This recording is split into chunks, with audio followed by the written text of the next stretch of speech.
Welcome to the Cocktail Guru Podcast, a show about food, drink, and entertainment, with a tight focus on the good life, and all things delicious, luxurious, and fun. I'm Jonathan Pogash, bartender, author, TV personality, and founder of the Cocktail Guru. And I'm Jeffrey Pogash, wine and spirits professional, author, insatiable collector of culinary ephemera, and so people tell me, an engaging raconteur.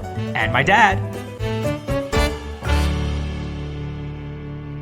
Welcome to another episode, Dad. Well, thank you, John. It's great to be here, especially with drink in hand, as usual. What is the drink in hand that you have today? This happens to be your mother's favorite drink.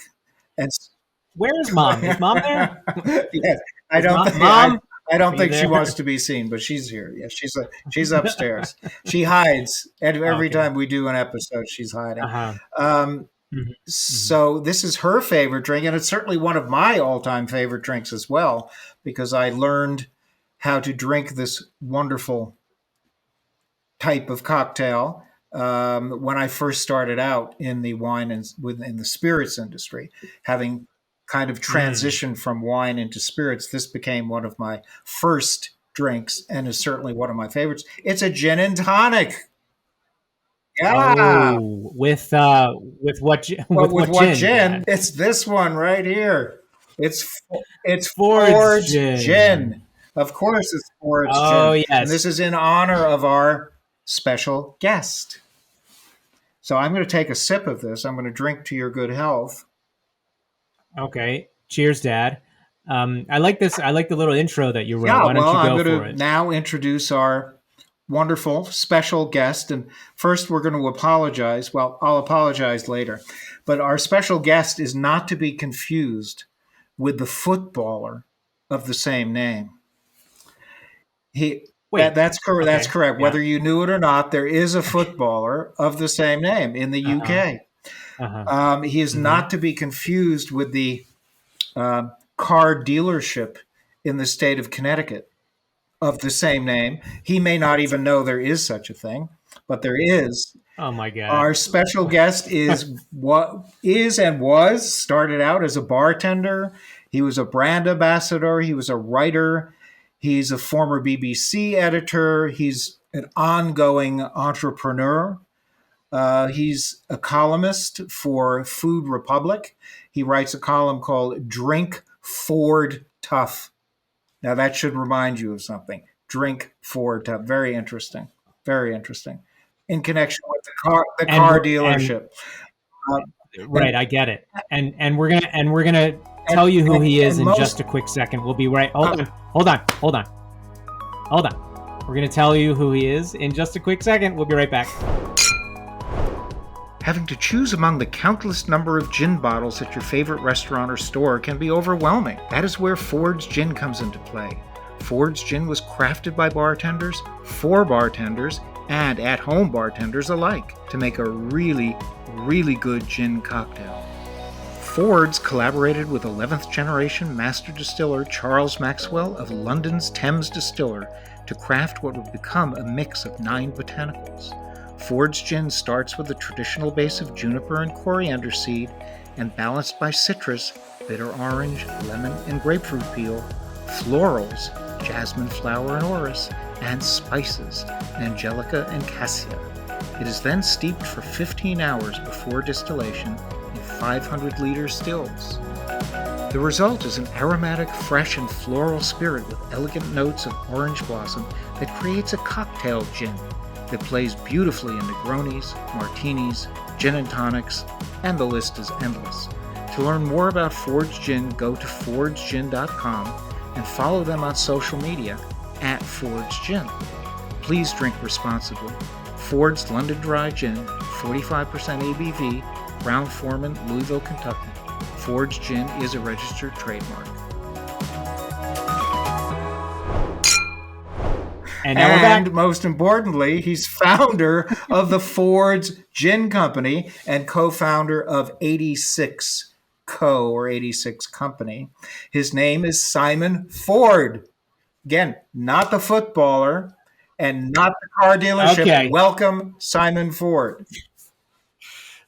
Thank you. That is a great intro.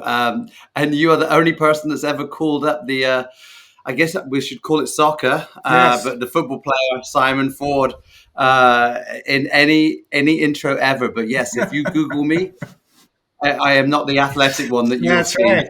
Well, I oftentimes confuse you for the footballer. I mistake you for him. Every which you way. look like you before, could be a footballer. Certainly. Before we go into it, Simon, we always ask our guests a question. If you were stranded on a desert island, what would be the drink of choice for you? Well, I actually might go with your mother's favorite, a gin and tonic, but that is very much because we're on a desert island, and that is the weather that would require it. Now, if the weather wasn't so good, it would probably be a martini.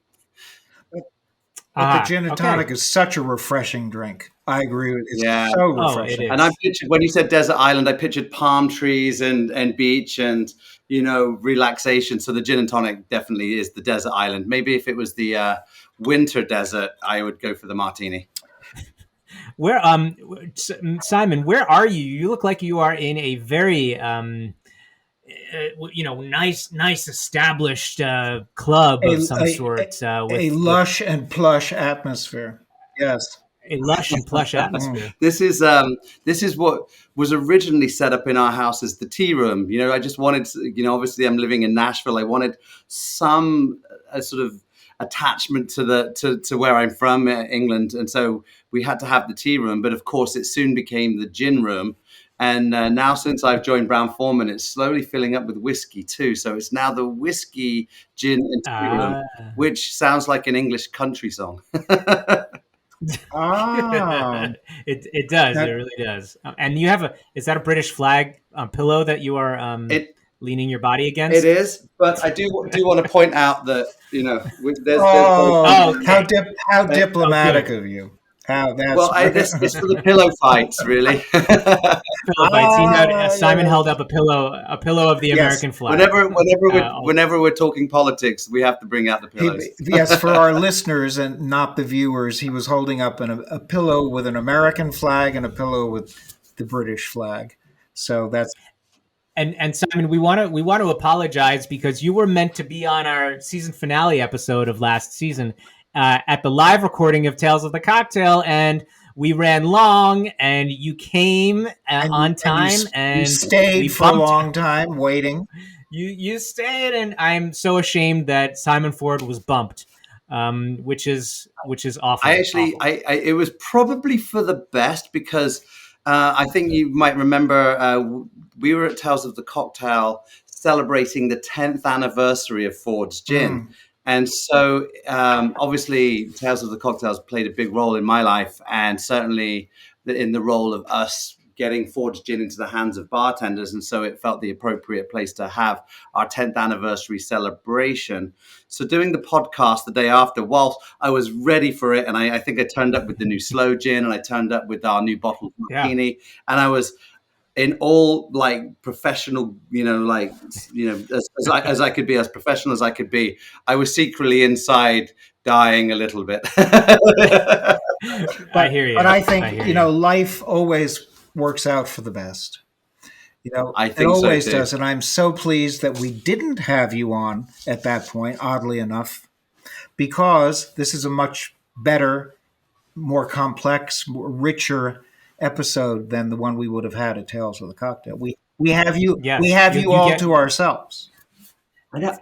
100%. I did feel for you because you were doing back to back to back to back, and that's a lot of talking. Yes. And I don't know. I was worried about my brain after just talking to you guys for an hour in Tales of the Cocktail. You were talking to several people in a row. Good job. Wow. Yeah, thank you. It was a little nuts, but we got through it. But we're here. You're here for longer. You're not just here for 5 or 10 minutes like all the other guests. And we want to, kind of do a little bit of a deep dive. We obviously want to talk about Ford's Gin and spirits brands and building spirits brands, but we would love to talk about how you got into the industry. Back in the UK. I started in a wine shop. Jeffrey, you mentioned bartending, which is definitely something that occurred for me at the very beginning of my career. Yes. But before even then, I was running a wine shop, and that wine shop would get specialty spirits. And it just so happened to be situated on a street called the Strand. And just opposite the wine shop, I should say, my wine shop was opposite a place called the Savoy Hotel. And they would often come to me with their special requests, things like chartreuse, specialty gins, even sometimes fancy waters from around the world. And I would do my best to facilitate and try and get those products. And I remember one day being invited in the Savoy. And back then you needed the jacket, and I had long hair at the time. And so put the hair in the ponytail. And oh boy, Simon Ford had grunge hair. He did. Just like me. I did too. I know. the 90s. But I got pulled into the Savoy, into the American bar one evening, and got made a whole host of cocktails. And I was sold in that moment, and the interest really started there.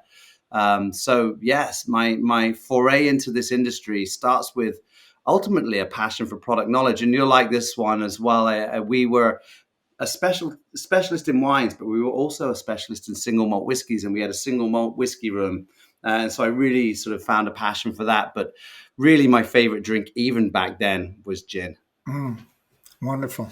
And I see why. And you've come out with a beautiful one here, a 9 botanical gin. It's just delicious and working beautifully with tonic, showing all the complexities that a great gin will show with coriander and bitter orange peel and lemon peel and angelica root and orris root and cassia and all kinds of great things. He's done his grapefruit peel, coriander, did I say, and juniper, of course, juniper. And you've scoured the world to find these botanicals as well, because they're from all different countries. I wish I'd been the lucky one to go over and sort of work with the farmers, but I partnered with a company called Joseph Flack and Sons, who are true experts in finding botanical farmers around the world, and they've been working with these farmers for, in some instances, 125 years. Wow. And so I kind of wanted to utilize their expertise. But one day, I actually do hope to go on a little road trip, I would say, with the botanicals team, and actually join them in the hunt for a season's juniper and coriander and so on. But yes, they come from all over the world, and we like to celebrate that through our gin. I think that gin is the ultimate global spirit, because if you think about it, all of those ingredients you listed, Jeffrey, come from 10 countries around the world are represented in those 9 ingredients. Yes. And if you think about the drinks that we drink with gin, they come from all over the world too. The gin and tonic in your hand is sort of India circa 1825, but the Negroni is Italy, the Martini hailing from New York City, the Bramble from London. It really is the Singapore Sling, which is from Singapore. Yes. It's a truly Ramos Gin Fizz, New Orleans, where we nearly. Oh yeah. It's a truly sort of international spirit that's been made famous by bartenders internationally, and I think there's something special about gin because of that reason. So I've never thought of it as the sort of English spirit as such, even though we make ours in London. I've always thought of it as this sort of celebration of global ingredients and global cocktail culture. It's a category that does that. And I was going to say it's a great way to stave off malaria at the same time. I still haven't got malaria, so I'm with you. That's great. I guess Dad is fighting off a really bad bout of malaria. No, he's not. He's okay. Dad is healthy. Well, Simon, when you had that gin experience at I assume the American bar at the Savoy Hotel, one of the most well-known and historic cocktail bars in the world, is that when you said to yourself, I think I want to get behind the stick? Did you get a job in a bar? I didn't, but that knowledge actually took me into a marketing role with a company. This is going back some years now, and Jeffrey, you remember the Seagram's company? Oh yes, I do, very well. Yeah, and so I was working on a whole plethora of brands there over my years at Seagram's, but I was a brand manager. But in that time as brand manager, one of the first things I did was this thing called the Hit Squad. And it was going around England teaching bartenders the basics of bartending, and this is like late 90s, right? And so we're teaching stirring and shaking techniques. And the bartenders teaching, there were several. There was a guy called Douglas Ankara who'd opened up a bar called The Lab in London. There was the famous Dick Bradsell, who's obviously the creator of the Bramble, the Espresso Martini. He was on that. There was a guy called Colin Appiah who is, out. Of course. They were all on this trip with me, traveling around England teaching bartenders.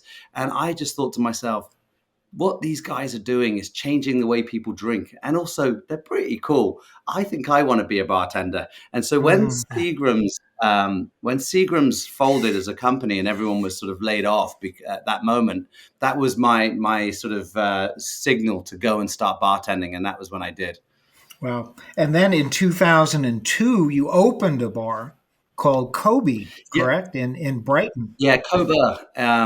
I was there was the same wine company that I'd worked with, up in London.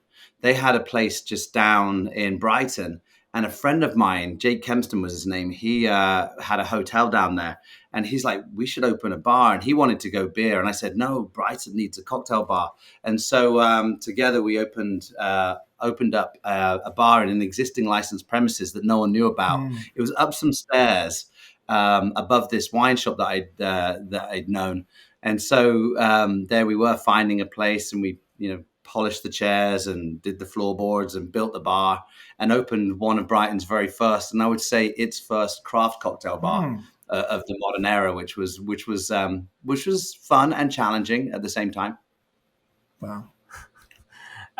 So you were probably tending bar in London when I was there as a student studying abroad. I was in London studying abroad, Shakespeare. You were studying Shakespeare? I was. Wow, that's pretty impressive. That explains a lot too. But I was frequenting the pubs and the cocktail bars, just like all the others. Thank God he was a theater major, because he became a bartender. Exactly. Thank God. Right. Fate works in mysterious ways. The bar is a stage. Yes, it is. Indeed. Absolutely. And so while you were bartending in London, you decided to move back to the brand side and then eventually come to the States? Yeah, I got pulled in by an old boss of mine who said, "Hey, will you come over and help me launch this gin brand around the world?" And that was an offer I really couldn't refuse. It seemed like the opportunity of a lifetime. And so for a few years, I was traveling around with that brand. And eventually it really picked up in the US, and they asked me, "Would you like to go to live in New York?" And that didn't, I think I packed my bags that evening. You're like, "Yes, please." Wow. What an exciting opportunity for you. That was Pernod Ricard at the time? Yeah, absolutely. Yeah. And so go on, Jeffrey. I was just going to say, you became global spirits and cocktail brand expert for Pernod Ricard. That wasn't a self-proclaimed title, I promise you. It's a pretty fancy title, if you ask me. Great. Yeah, that was a great experience. I think the thing I picked up most from all of this is, if you think about that experience I had in London, the cocktail scene was emerging just then, Match Bar, Lab Bar, the Atlantic Bar, all of these influential places. And I was working in the industry to see that. And just as it starts emerging in the USA, they moved me here, and in 2001 was my first visit. But of course, 9/11 happened. And so that slowed my move over. And I came over in 2002 for work for the first time. And Milk and Honey was going. I actually remember meeting Julie Reiner as she was opening the Flatiron Lounge. It was still being built. When you do those walkthroughs back in the day, and that was 2003. I was here for the opening of Employees Only and the opening of the Pegu Club and Death and Company and PDT. I was, it was just like I was seeing history in the making, and I'd just seen it in the making in London. Now I was seeing it here, and I think that one of the greatest things I've sort of taken from the positions I've been given is the opportunity to see that. It was so special. Yeah, and we're going to pause real quick and we're going to take another quick break. Hey everyone, Jonathan here. If you're into swag as much as we are, then look no further than our Cocktail Guru shop. The items in our store have been personally chosen, handpicked with care by me, I'm Jonathan, and my team of Cocktail Gurus. A water bottle with a stainless steel straw? Yep. T-shirts? Hoodies? Snapback hats? Signed copies of Mr. Boston Bartender's Guide? Cocktail box kits? Bar tools? And more! You betcha! We've even managed to create a onesie for that mocktail lover in your family. So head on over to shop.thecocktailguru.com and use code GURU23 for 10% off your first order. It's a great deal. That's shop.thecocktailguru.com, 10% off with code GURU23. Cheers. And we're back. Simon, I always like to think in my brain, and a lot of other people think this as well, that you were the one who kind of brought the modern day brand ambassador to the forefront of our industry in the early aughts, I guess they call it, the 2000s. When people would, if you were to look up brand ambassador, it would be your face. You were not only the face of Plymouth Gin and Pernod Ricard and their spirits, but of a brand ambassador in general. Guilty, Your Honor. Yeah, thank you for saying, Jonathan, thank you for saying the modern brand ambassador, because I was by no means the first. I do remember growing into this industry and seeing a lot of Scottish guys singing, Burns poems and doing toasts of Scotch whiskey, and I was like, well, that's a very stereotypical way of doing it. And then I realized I was an English guy wearing a suit doing gin. So I was just, that was that version. But what I felt being a brand ambassador needed, was just a real focus on community.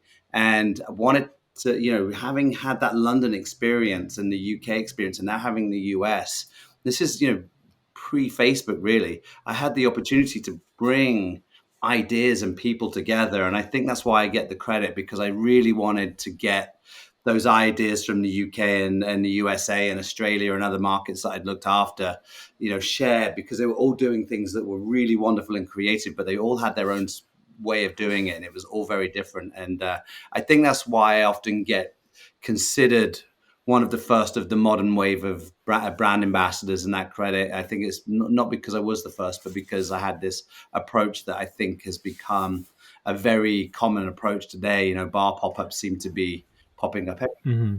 Yeah. And that makes me think of, the more generic brand ambassadors in the past were like suit and tie, probably working for the distributor, having their rolly bags, and the bar managers would run and hide from them. I remember working in bars, and my managers and owners would leave when the rep would come in. And what you did, and everyone else after you models it after you, is that you grounded it and you brought it to our level, not at the 30,000 foot level. You brought it to us. You're a man of the people, and you were just one of us. And that, I think, makes the best brand person possible. Brands are in a really interesting position. They have great marketing budgets. They have an ability to engage people. They have an ability to give to communities. And so I felt, again, I was given a really great opportunity by the companies I was working for to use and utilize some of the budget and infrastructure that they had to give to the community. But at the same time, it wasn't this forced marketing message. I felt like I was almost half of my job was translator from marketing to bartender and bartending back to marketing. I was sort of in the middle of the two, keeping these sort of bad marketing messages away from a group of people that really wanted true, honest education and information on products and brands. And so being able to sort of sit in the middle helped build a relationship between brand company and bartender. And I think it's a healthy one, because, if you're making good spirits, that's what the world needs. And if you're making great drinks, the two things can support each other. And all of that work really paid off, because at Tales of the Cocktail in 2007, you were awarded Best Brand Ambassador. That was the very first time they ever put that Yes, award out. yes. I think I was there for that. Yeah, I think you were there. Yeah, I do. was, yeah. I think there were 3 nominees, and there might have only been 3 brand ambassadors. It was a much easier award to win in 2007 than it is for the brand ambassadors today. Yeah. Right. Well, that was around the same time that I got to know you, I think, a little bit more. And one of those times that we got to know each other was, you probably remember, at Aspen Food and Wine Festival. And I think Southern Wine had a beautiful house. And we remember. Do you remember that? I do. Yeah, Francesco Lafranconi was there holding court. I do remember. Yeah. I remember Willie Shine being there. That was not one of my finest moments. I think I created a cocktail called the Margarita, thinking I was being clever, where I muddled the margarita pizza into tequila, lime juice, and agave, and fine stronger. Yeah. It didn't impress anyone but myself. Well, I mean, granted, we were working all day and we were letting steam off at night. And that's just how it goes. And I remember Alan Katz playing the piano. Yes, that's right. That was a fun time. that was those years of really bonding, like I think the friendships that have emerged out of those former years still exist to this day. There was a small group of people that really were passionate about the cocktail industry, and those people that were passionate, most of them are still passionate about it to this day. And they had this sort of, or we, I should say, had a common, I wouldn't say common knowledge, but definitely common interests. And common interests led to friendships. And here we are to this day, all great friends and still all passionate about the industry. I really love it. It's quite amazing. It's a very important time in history, because I don't think there ever was a time in this industry when so many people bonded so quickly and stayed friends for such a long period of time. That did not happen in my day when I started out in the wine and spirits business. It was far more competitive back then, wasn't it? It was, if I may use the expression, dog eat dog. Yes, it was. And I think we got to a point where we realized we could all actually do well if we supported each other. We needed to. I think it was Gary Regan, obviously, God bless him, who sort of used to always say to me, he said, "I'm a big fish in a very small pond. I just want to make this pond a lot bigger." And it was that philosophy that we all sort of had. We wanted to make what we were doing a lot bigger. Well, as we continue to talk here, I'm going to pour another one of your fine products, the Ford's Gin Company Slow Gin. Wow. Wow. It is delicious. I've tasted it. I have already tasted it. This is not my first sip, but I'm doing this for the benefit of our audience, because it is a superb liqueur made with this, what people call the slow berry, which is actually, from my research, a plum. I learned it more of a plum, but it does look like a blueberry, actually. It's like a bitter, it's related to the plum. Yeah. It's sort of a bitter version of it. I think this was one of the lockdown projects of mine, and it would be wrong to say I hadn't started working on a slow and really wanted to do one, and had started developing a recipe ahead of the pandemic. But when the pandemic came, looking for things to do rather than twiddling one's thumbs as the world collapsed in front of us. This was, I took some solace in being able to create the slow gin that I dreamt of creating for many years. Simon, I've had so many slow gins in my long lifetime so far, because when I was starting out, there were slow gins all over the place. I'm going back to the 1960s, 1970s. Everyone was making a slow gin, but it didn't taste anything like this. This is incredible. This is rich. It's complex. It's viscous. The texture is beautiful on this, and I've never experienced that before in a slow gin. I think the slow gins from the 60s, 70s, 80s, 90s were knockoffs. They were. I mean, I think they were imitations. Yeah. There was the difference in the UK has a sort of almost 300-year-old history with this this category. In we always talk about the gin craze and the bath, not the bathtub gin, sorry, the Mother's Ruin, and that period. Well, at the same time, there was a lot of excess sloes, and they would make sloe juice, and so sloe juice and gin would get mixed together back then, all the way.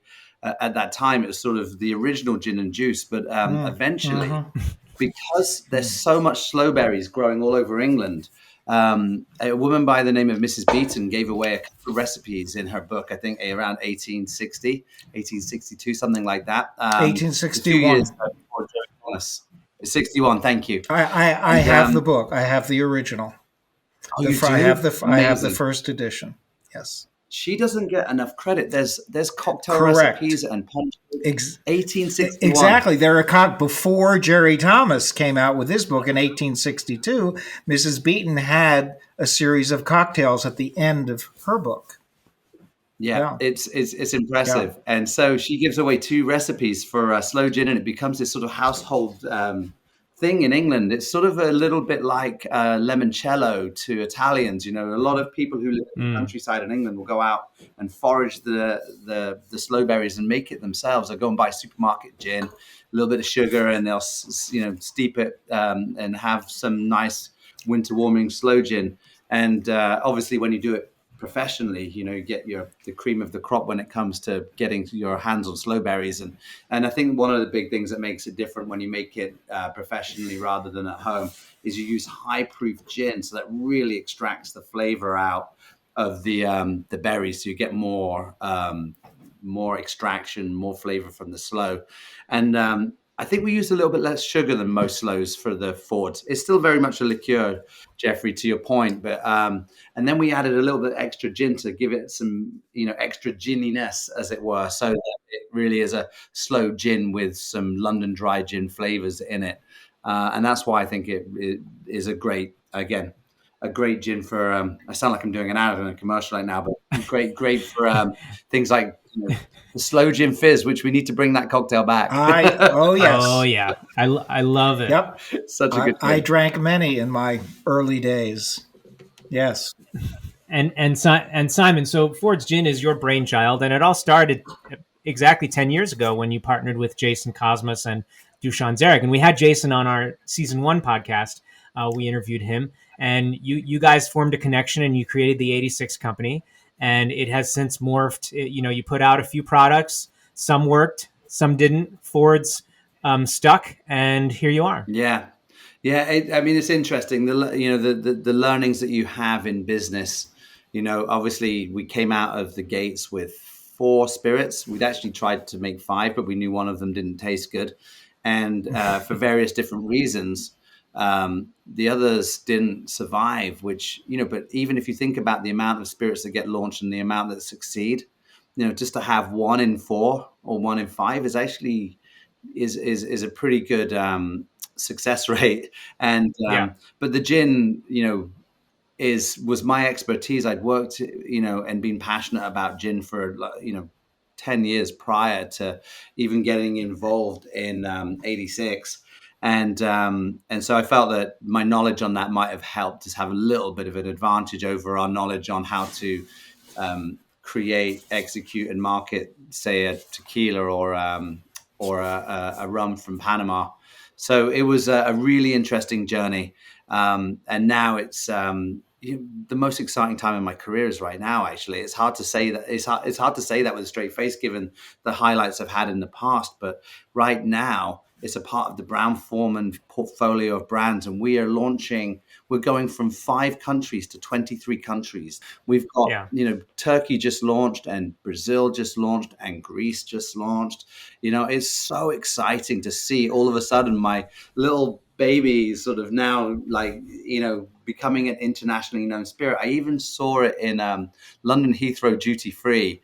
And people have been snapping pictures of it in JFK as well. And so it's a really exciting, That's time. Amazing. Yeah, really exciting. And a Times Square billboard, yeah? Yeah. I mean, what a That's nuts. It is nuts. I want to say and take credit for that, but I can't. Now it's sort of gone, beyond me and is bigger than me. And the team that look after the gin in the US. There's a little marketing team down in Louisville. They made that happen, and it's really exciting. I haven't even seen it yet. Fantastic. Oh, nice. That's great. And Simon, with the last minute or so that we have left with you, you have traveled the world, and as a brand ambassador, and other brand ambassadors obviously know that there is a fair amount of travel involved. I wanted to ask you, what would you tell a young ambassador about how to not get burnt out?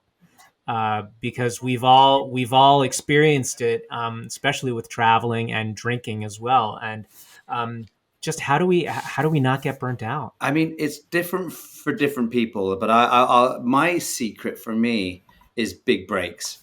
I get excited when I go on a trip, and I have a tendency to get close to burnout on most of them, because I just want to visit places and see people and put the most in. If I'm jumping on an airplane, I want to make the most of it. So it's so important that when I get home, I stop. And I stop and go to the gym, to the spa, certainly stop drinking, eat a better diet, so that the balance comes from the times I take a break, so that when I do go on my next trip, I can taste the fruit. I can have the nice dinner and try the local specialties and things like that. So so it is knowing when to stop and come home, and when you come home, knowing to rest when you're at home, not keep going. So that's my advice. Take breaks. I like that a lot. Yep, I agree. I'll add one more thing: eat, drink, and be merry. Exactly. He had to add that in. Well, Mr. Simon Ford, it's always great to see you. Thank you so much for joining us on the Cocktail Guru Thank you, podcast. Simon. Brilliant. It's a pleasure to see you. Yeah, so good to see you guys. Always is. Tipple Time is brought to you in part by Monin Premium Gourmet Syrups and Glenmorangie. It's another Tipple Time. I'm Jonathan Pogash. This is our regular cocktail segment where I make you a delicious cocktail, sometimes seasonal, sometimes evergreen, as we call it, with some of my favorite brands. So here's this one that I call the Dragon Slayer. And we're going to start. I'm just going to go right into it, everybody, because I'm very excited to make this drink and I'm very, very thirsty. So first of all, we're starting with these are called Wildfire Bitters. It's actually a CBD, cannabis extract bitters. So I'm adding just one single drop to my mixing glass. You see this beautiful fancy Japanese mixing glass, etched crystal. I'm using some Jerry Thomas decanter bitters. I'm doing 2 dashes. You may be thinking, well, Jonathan, this is kind of like an old fashioned. Are we doing an old fashioned? And yes, this is a variation on old fashioned, but with really interesting ingredients. So my sweetener is going to be this Monin dragon fruit, which is really nice. It has this really excellent, flavorful essence to it. I'm adding 1/2 ounce into my mixing glass, and it has this really bright, bold color that reminds me of the bottle of Glenmorangie the La Santa, which is why I'm combining these ingredients. Also, they work very well together because the Glenmorangie La Santa is aged in sherry and bourbon casks. So it adds this really interesting, raisin wine element. I'm using my jigger, of course. I'm adding 2.5 ounces of the Glenmorangie La Santa. You see that color? It's this really nice, bright ruby red. And now I'll add some ice. Yeah, we'll just fill the mixing glass about halfway, just like that. And I have my pineapple spoon. We will give this a stir. And we can chit-chat, while I stir, because, of course, when you stir a cocktail, it provides water in the drink, and it makes that cocktail the perfect temperature. And you have to do it for the right amount of time. If it's too short, it will be too strong, not as diluted. If it's too long, it'll be too diluted, too weak. And that is just about the right amount of time. I have it kind of memorized, muscle memory, they call it, right? And here we have my beautiful rocks glass with some big ice cubes, and I'm just going to strain that right out, just like that. Oh, the viscosity, it's nice and viscous, which is basically the sort of a thickness of liquid. And I'm going to add, just because, Going to add another extra little drop of the CBD bitters. Just a couple drops right on top, just like that. And that will add to the aroma as well. We'll give it a little taste. Oh, yeah. Some nice fresh red berry fruit in there. Hold on. Oh, that is a very, very complex cocktail with this really interesting mouthfeel. The Glenmorangie La Santa adds this roundness, and that dragon fruit adds this kind of fresh berry, fresh red fruit flavor. The bitters kind of round everything out. This is a darn good cocktail. This is also my book, which is the same color, by the way, the Mr. Boston Bartender's Guide, right? Love it. In any case, cheers to another episode of the Cocktail Guru podcast. Love you all. Cheers. Tipple Time is brought to you in part by Glenmorangie and Monin Premium Gourmet Syrups.